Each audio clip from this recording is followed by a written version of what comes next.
అశ్వినక్క కోసం కదా నరేమన్నా కోసం కదా కింద ఉంటాయా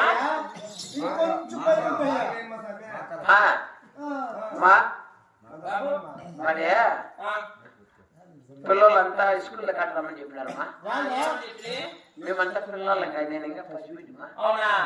పోతే మీ ఇంటికి స్కూల్ కట్టుకోవచ్చుమా, అందుకు నోట్లో పోసిన కళ్ళలో పోసినారమ్మా. అగ్నేక వండుకొని ఆ పళ్ళ ఒక గంట తెరద్దు నువ్వు మళ్ళీ వస్తాయి కళ్ళు అని.